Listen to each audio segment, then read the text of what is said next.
창풀 멤버십 회원이 되어주세요.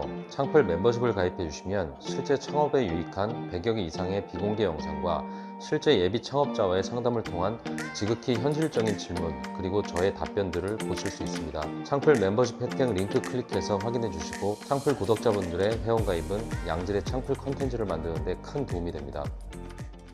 네, 안녕하세요. 창풀주입니다. 오늘 말씀드릴 주제는 저한테 오는 상담자들 중에는 대학생들도 종종 옵니다. 취업에 대한 고민 상담도 하고요. 또 창업에 대한 고민 상담도 해요. 그냥 보러 오고 싶은 모양이에요. 어쨌든 그렇게 상담 신청을 하면 제 얘기를 또 해주는 거죠.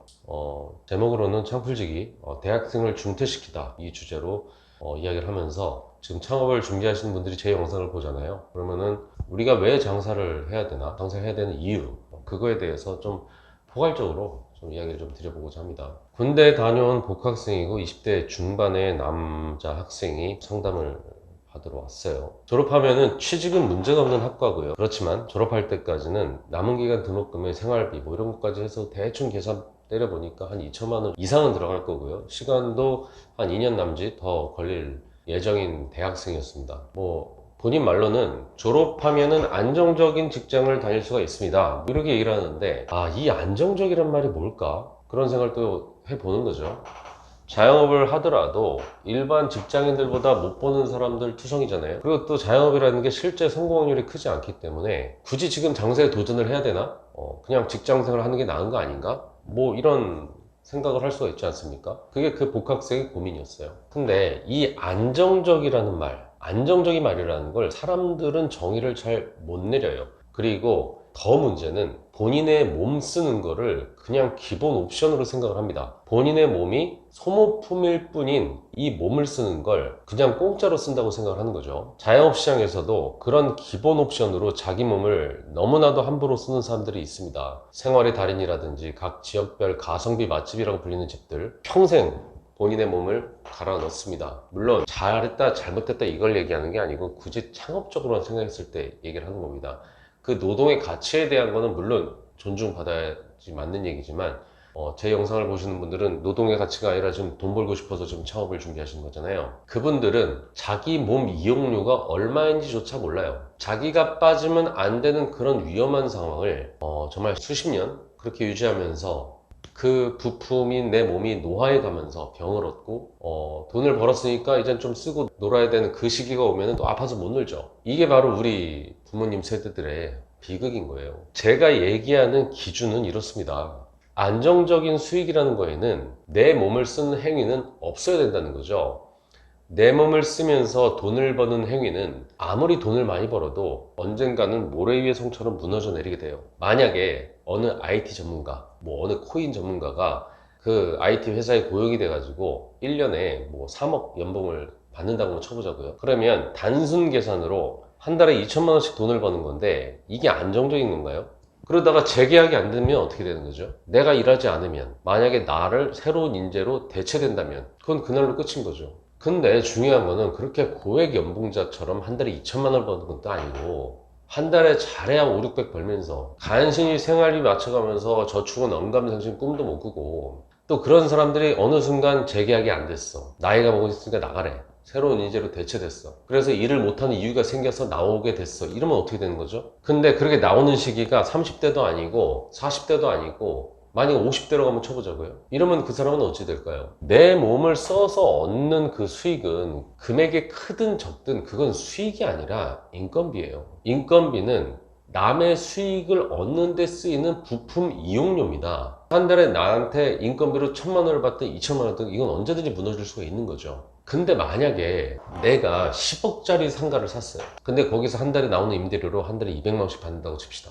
만약에 내가 우량주를 10억 원어치를 샀어. 근데 거기서 나오는 배당금이 주식 가치 상승분 빼고서 한 달에 한 200만 원씩 배당금이 나온다고 칩시다. 만약에 내가 오피스텔 4채를 샀는데 한 채당 50만 원씩 4개니까 200만 원씩 임대료가 들어온다고 쳐보자고요. 그러면 이 200만 원의 성격은 뭘까요? 이게 바로 수익입니다. 스스로 일하는 부동산과 동산을 보유함으로써 얻는 수익, 돈을 생산하는 장치를 소유함으로써 얻는 돈, 그게 바로 수익이에요. 근데 문제는 이 동산과 부동산을 보유하기까지 그 돈을 만들기까지가 어렵다는 거죠. 그래서 거기에 대한 대안이 장사라는 겁니다. 부동산과 동산을 소유함으로써 얻는 수익은 아니지만 어느 누군가가 내 가게에서 일하는 사람을 고용함으로써 거기서 나는 돈으로 내가 살 수가 있잖아요. 그게 가장 낮은 단계에 내가 얻는 수익이죠. 결국에는 우리같이 시작부터 뭔가 없는 사람들은 임대소득이 아니라 사업소득으로 시작해야 되는 건데, 사업소득이라는 거는 결국 고용주가 돼서 고용인을 써서 얻는 수익인 거고요. 그렇게 내가 일을 안 하고 고용인으로서 얻는 수익이 커지면 커질수록 이게 안정적이라는 말을 할 수가 있는 겁니다. 여기서 가장 중요한 그 개념 정의를 좀 해야 되는데요. 세상에는 세 가지 계급이 있어요. 하나는 빈곤층, 하나는 중산층, 하나는 부자입니다. 빈곤층이라는 건 되게 간단하게 내가 오늘부터 일 안 하면 먹고 살 수 없는 사람이 빈곤층이에요. 아파트가 있어, 중형차를 끌고 다녀, 그리고 한 달에 한 5, 600 정도 내가 실수령을 받고 있어. 그거 중산층 아닙니다. 그거 빈곤층이에요. 언제든 나락으로 떨어질 수 있는 사람들. 그 빈곤층들끼리 끼리끼리 도토리 키재기 하면서 내 연봉이 니보다 높니 낮니, 우리 아파트 값이 니네 아파트 값보다 높니 낮니, 아파트 값 얼마짜리고 우리 남편은 어떤 직장이고, 연봉이 얼마고 뭐 어쩌고 저쩌고. 결국 한 달에 1000만 원을 벌든 500만 원을 벌든 일 안 하면 죽는 부류들을 빈곤층이라고 얘기를 합니다. 두 번째는 중산층이에요. 중산층이라는 건 오늘부터 일을 안 나가도 돈이 쌓이지는 않아도 내 생활은 되는 사람들. 한 달에 내가 일을 안 하는데 한 달에 200만 원씩 들어오는 게 있어요. 근데 내가 그 200만 원에 맞춰서 내가 지금 생활을 할 수가 있어. 그러면 그 사람은 중산층이에요. 한 달에 내가 일을 안 하고 내일부터 출근을 안 하고 딱 끊었는데 다달이 500만 원씩 들어와. 그리고 근데 내가 지금 생활비로 500만 원을 쓰고 있어. 그럼 그 사람은 중산층입니다. 이 사람들은 임대소득이든 뭐 사업소득이든 일단 자기 몸을 안 쓰는데도 뭔가 들어오는 거를 소유한 사람들을 의미하는 거죠. 세 번째는 부자. 부자들은 오늘부터 일을 안 하는데 생활비도 충분히 다 썼는데 돈이 더 쌓였네. 먹고 싶은 거, 가지고 싶은 거, 가고 싶은데 돈 다 썼는데 쓰는 속도보다 모이는 속도가 더 빠른 사람들, 이 사람들이 부자예요. 임대소득이든 사업소득이든 그런 장치를 가진 사람들을 보유한 사람들이거나 그 개수와 사이즈가 큰 사람들, 이 사람들이 부자라는 얘기입니다. 결국에는 부자가 다 목표잖아요. 우리가 지금 돈 벌자고 지금 창업을 하겠다는 거 아니에요? 그러면 부자가 되기 위한 첫 번째 목표는 내가 지금 빈곤층이니까 중산층으로 일단 가야 된다는 목표를 세워야 되는 거고, 빈곤층이다 보니까 이 머슴 생활이 이게 지금 익숙하잖아요. 그러면 머슴 마인드로다가 기왕이면 대감쯤 머슴이라도 해야 더 머슴 세경을 많이 받는구나 해서 더 좋은 머슴질할 곳으로 취업할 생각을 하는 게 아니라 중산층이 되는 걸 목표로 삼아야 된다는 얘기입니다. 근데 부동산 같은 장치는 돈이 많이 들잖아요. 그래서 우리가 할 수 있는 거는 고용인을 써서 돈이 나오게 하는 사업소득을 갖게 하는 거를 첫째 목표로 정해야 되는 거거든요. 근데 고용인을 들여서 사업소득을 받으려면 고용주가 돼야 되는 건데, 고용주가 되려면 고용인을 쓸 줄 아는 그런 능력과 역량이 받쳐줘야 되거든요. 그렇기 때문에 사업을 하지만 고용인을 쓰지 않고 고용주인 내가 나를 고용인으로 써서, 일단 내가 아직 고용을 쓸 형편이 안 되니까 고용주로서 나를 고용인으로 써서 수익을 보게 하는 행위가, 이게 바로 자영업이란 얘기예요. 그게 장사란 말입니다. 고용주가 고용인을 쓰는 건데 내가 그 장치를 보유한 고용주인 거고, 그리고 거기서 일하는 사람이 되는 거, 이게 바로 중산층으로 가는 첫 번째 과정이라는 겁니다. 이렇게 고용주가 고용인이 돼서 그 가게에서 나오는 수익을 내 손으로 벌어보는 게, 이게 제일 첫 번째 할 일인 거고, 그렇게 해서 얻은 수익으로 남을 고용을 해도 남는 정도가 된다면 이건 비로소 안정적이 될 수 있다는 말입니다. 예를 들면 내가 1인 창업으로 떡볶이집을 열었어. 고생했지만 처음에 내 인건비 300만 원 가져간다고 쉽지 않았어. 근데 시간이 지나면서 한 달에 800만 원 정도 가져가는 사업장이 됐네. 근데 그 시점에 내가 직접 운영해서 가져가는 내 인건비 플러스 영업소득에서 남을 써서 얻는 사업소득의 형태로 바꾸고 싶은 마음이 들어가지고 내 역할을 대신할 한 달에 350만 원짜리 점장을 쓴다고 한번 생각해 보자고요. 그러면 내가 있을 때는 800만 원 수익을 얻었잖아요. 근데 사람을 350만 원짜리를 쓰면 산술적으로 봤을 때는 800에서 350 주니까 나한테 450 남을 것 같지만 내 역량과 그 직원의 역량은 다르잖아요. 그렇기 때문에 450만 원이 나한테 떨어지는 건 아니고 한 250만 원 정도만 떨어져도, 그 정도밖에 안 나올 수도 있지만 그 250만 원이 들어온 그 돈이 바로 사업가로서 번 최초의 소득이 된다는 얘기입니다. 사업가는 내가 직접 일해서 번 돈 1000만 원보다 내가 일을 안 하고 200만 원 들어오는 거를 안정적이라고 생각을 하고요. 한 달에 200만 원 들어오는 걸 가지고 그 점장이나 그 고용인을 잘 컨트롤 해가지고 시스템을 잘 만들어가지고 한 달에 200만 원이 아니라 300만 원, 400만 원, 500만 원까지 계속 늘려가는 일, 이런 고효율로 만드는 게 그게 사업가예요.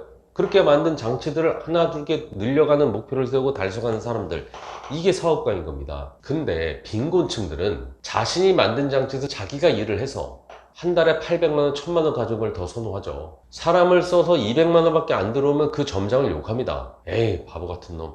내가 직접 가서 하면 한 달에 1000만 원씩 가져가는데 널 쓰니까 그거밖에 안 돼? 너는 왜 그렇게 못하냐? 그래 놓고 걔 자르고 다시 자기가 들어가죠. 이럴 바엔 내가 들어가는 게 낫겠다. 이러면 그냥 평생 그렇게 살아야 돼요. 사업가는 내가 일해서 나온 성과로 평가받는 사람이 아니라 걔가 일해서 나온 성과로 평가받는 사람입니다. 이게 완전히 틀리죠. 그 개념 정리가 안 되면 이게 평생 빈곤층이에요. 그 대학생에게 저는 이 얘기를 해줬습니다.